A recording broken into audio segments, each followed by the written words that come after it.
Welcome back to Reimagining Our Faith. For this season of Lent, this devotion will feature new voices as the pastoral staff of Wyuka will lead these weeks of Lent with you. Now this week, we're going to consider one of Jesus' most well-known parables, the parable of the Good Samaritan. And as we immerse ourselves in this parable, I invite you to remember the two simple truths of Lent that Dr. Head gave us last week. Number one, we are human. And number two, God is gracious. The parables of Jesus, or as Will Willimon calls these stories of Jesus, the riddles, are primarily about God's character rather than our behavior. Now let's recall this story that Jesus tells by first remembering why Jesus tells it. Jesus has been approached by a religious scholar who asked him, "Teacher, what do I need to do to get eternal life?" And Jesus in turn asked the man to recall God's law, which says, "You shall love the Lord your God with all your heart, and with all your soul, and with all your strength, and with all your mind, and your neighbor as yourself." This answer did not fully satisfy the scholar, which led him to ask a crucial question that we're going to consider this week. When he asked, "And who is my neighbor?" As Jesus was known to do, he answered the religious scholar's question with a story. So here's the parable of the Good Samaritan. There once was a man traveling from Jerusalem to Jericho. On the way, he was attacked by robbers, and they took his clothes, they beat him up, and they went off, leaving him half dead. But luckily, a priest who was on his way down the same road came. But when he saw him, he angled himself across to the other side of the road.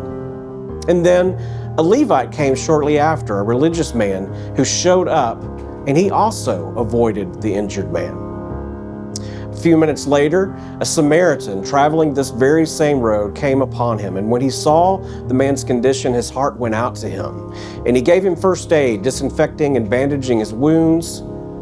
And then he lifted him onto his own donkey, led him to an inn, and made him comfortable. In the morning, he took out 2 silver coins and gave them to the innkeeper, saying, "Take good care of him. And if anything costs any more, just put it on my bill. I will be back to settle up."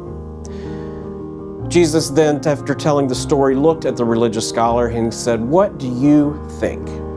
Which of these 3 became a neighbor to the man attacked by the robbers?" And the religious scholar looked back at Jesus and answered, "The one who treated him kindly."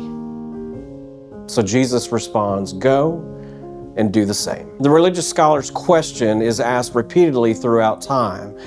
We have often find ourselves confronted with people just like the man who was robbed and beaten and left in the ditch. We come across people who are hurting and need help. And also in this story, we can recognize the priest and the Levite and the Samaritan, who also have their own interactions in this story. But the question that the religious scholar is one that we all ask. We ask, who is our neighbor? Seems like a simple question, doesn't it? But the truth of the matter is that understanding and caring for our neighbor is anything but simple. The practice of recognizing our neighbor and providing care to them is difficult. Just as the religious scholar was trying to do, we can try to nuance and to look for loopholes as to who exactly the law is telling us to love as our neighbor. Yet, as Jesus tells us quite plainly, it is our love for our neighbor that is a hallmark of those who claim to follow Jesus. So today I'm going to invite you to really consider the question asked of Jesus, who is my neighbor? Ask this question of Jesus as your own question today. What do you hear? What do you feel? What do you notice? I encourage you to slow down enough today to hear Jesus' story as if he is sitting right next to you on a bench, sharing in a conversation among 2 people who care for one another. Let yourself be drawn into him and into his story.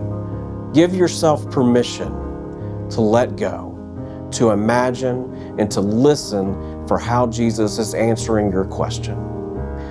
Let your faith be reimagined as you earnestly seek the answer to who is my neighbor.